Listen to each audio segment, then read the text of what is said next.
a sort of strange question. When Socrates implies that his audience doesn't believe the story of Delphic Oracle, are we to understand that this is characteristic of this new sophisticated Athens, that they don't believe this kind of story, or that it's true of all? No, I think, but let us be careful, and let us also not trust implicitly Burnett's view of the anti-Delphic posture of the Athenians, because Delphi had sided with the Persians since the Persian Wars and so on. But let us stick to what we see here immediately. They did not believe that which was behind Socrates' whole way of life was the Delphic Oracle. That's the point. And the fact that, of course, Xenohon was then the one who had asked for the oracle. His brother could vouch for it, but whether his brother would have been a reliable witness in the eyes of the Athenians, whether he would not been too much attached to Socrates, for example, that's impossible to say. Let us not draw any further conclusion. So I think the Athenians would not have condemned Socrates if they had not believed, or the majority of them had not believed, that it is important for the city that the gods of the city be recognized, i.e. that their existence be recognized, and of course they also be properly worshipped in cult, and that they were sure that Socrates did not do that. Athens was not a liberal society, and the view that she was is based chiefly, I think, on the funeral speech of Pericles in Thucydides, which is a particularly flattering statement about Athens.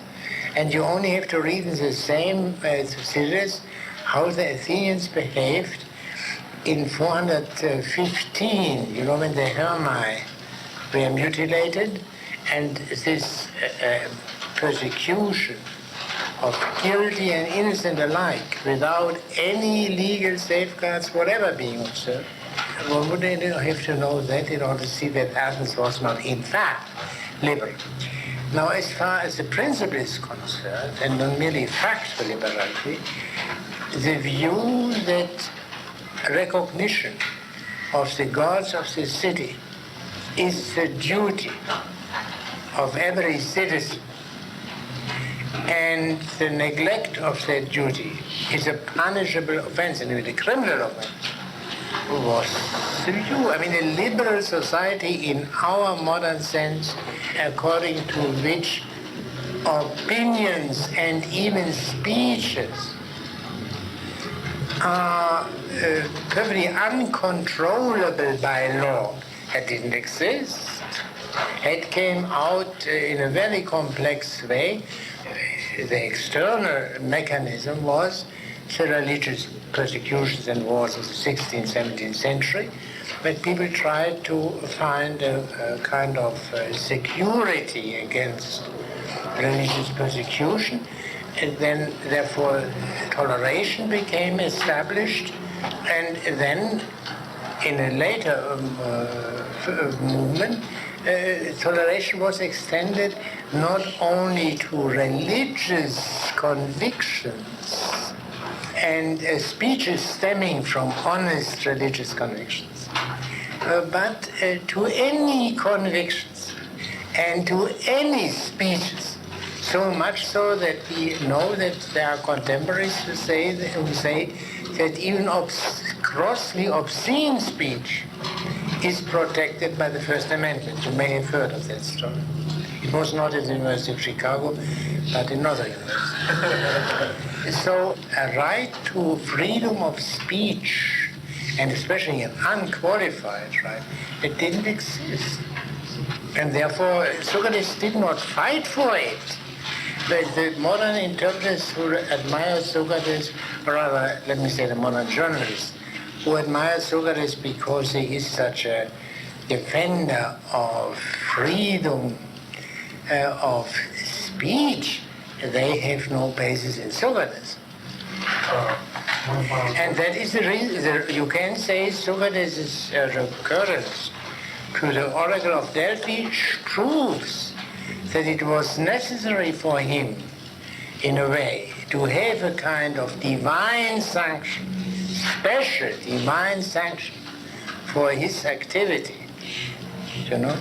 So little was there a recognition of the right of speech as such. And Socrates says somewhere, there is no freedom of speech in Athens except in the assembly of the people for the orators, because there was a special situation, and on the comic stage, because there was great frivolity and freedom was granted there on that special occasion. But even the comic poets got into troubles if, for example, Aristophanes, when he attacked Cleon in his comedies, he got into troubles for that. But this was a kind of carnival's freedom, you can say, which didn't have in itself any political import, so this was meant. Question number 3? Yes. It appears in the